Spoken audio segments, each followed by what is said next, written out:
So we had the 3 deputies that were involved in our police corruption case change their plea to guilty.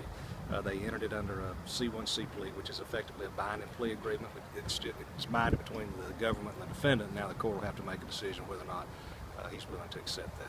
Now, do you think people will be surprised that this agreement only includes probation for 3 years? And why did that happen? You know, I think really when you look at it, and you got to remember that we operate under the sentencing guidelines in the federal court. That's a very different process than in the state system. And essentially what the agreement calls for is a period of 3 years of supervised release. The deputies would be, or the former deputies would be supervised by the United States Probation Office for a period of time. And I think really the biggest thing is that they lose their ability to be a cop. They're going to surrender their post-certification.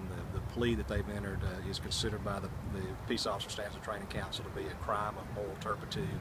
And you know, we don't have to worry about them being in a uniform or carrying a badge and gun anymore.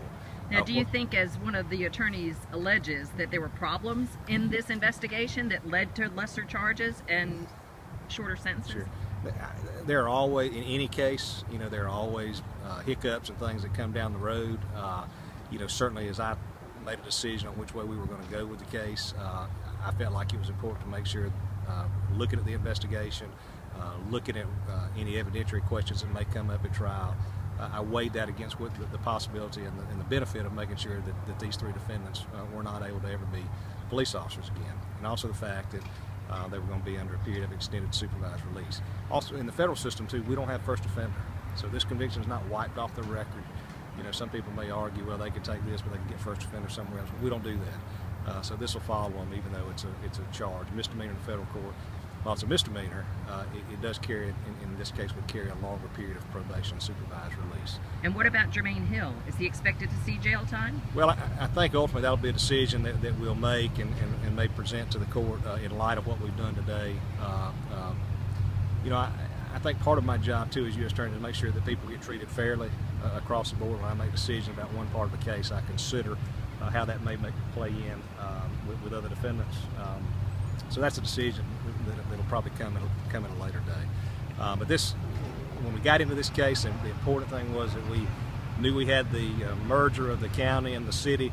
We had a new sheriff, with Sheriff Davis, who's been a great partner through this investigation, and we really wanted to make sure that we had a chance to come in and sort of help clean up some problems that he had in the department. And this plea accomplishes all of that.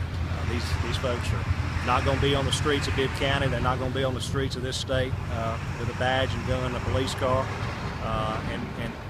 And I think it helps him start fresh and really does go a long way to show his commitment to making sure that the Bibb County Sheriff's Office is a place where you got men and women who truly want to serve, truly want to protect, and want to not only uphold the law, but follow the law. What about the claims that Hill entrapped good people?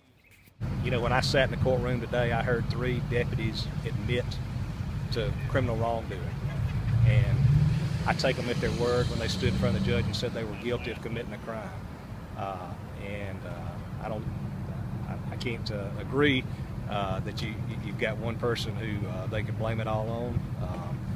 I hate to use the old phrase that, you know, birds of a feather flock together, but you know, maybe we got a situation where some folks who were doing wrong in the department had a little too close of a relationship, and that ultimately led to the criminal charges that we've got here.